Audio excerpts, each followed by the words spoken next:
বাদামগুলোকে আগে ভেজে নেব। আমার তেল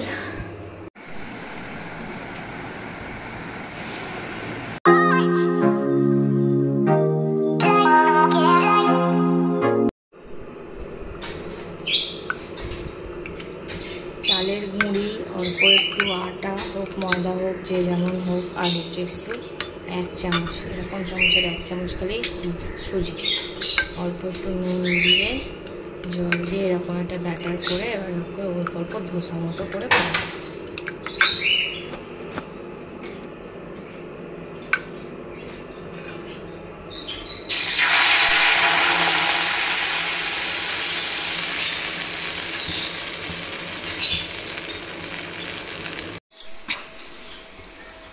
এখানে বাপির আর ছেলেটার গরম হচ্ছে, আমি আর মাতো ভেজ।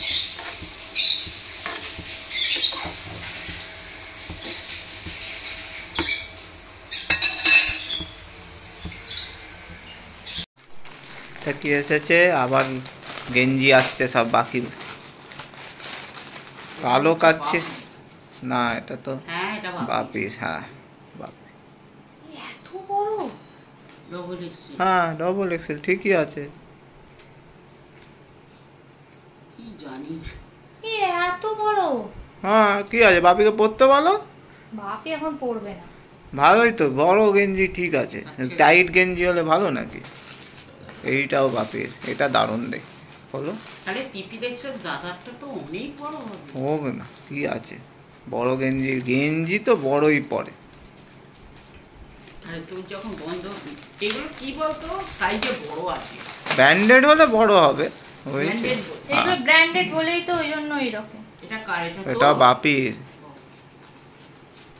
এই যে বাপিকে দেখা দেখিয়ে নিয়ে একবার, বাপি এগুলো তোমার হবে তো?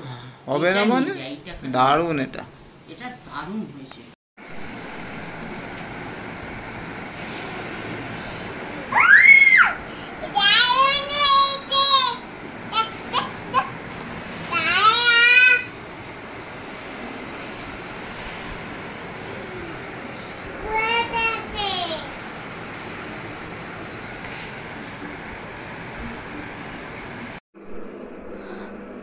এই আলুগুলো সেদ্ধ ছিল, এগুলো ক্যারি পাতা ফোড়ন দিয়ে বাদাম দিয়ে একটা তরকারির মতো করব।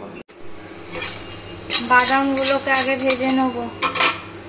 আমার তেল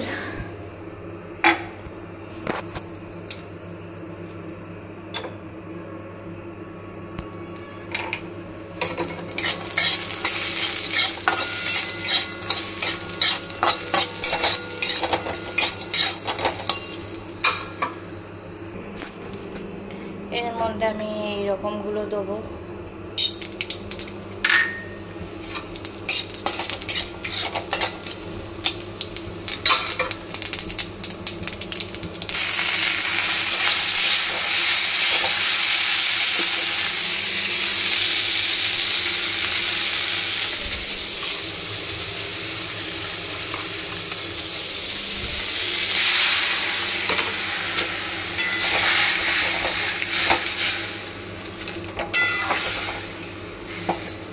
মেয়েকে পরিয়ে টরিয়ে আজকে বাদাম আলু দিয়ে তরকারি করেছি ক্যারি পাতা দিয়ে, আর তারপর হচ্ছে ওখানে নিমকি খাচ্ছি বসে বসে, একটুখানি ইচ্ছা হলো খুব।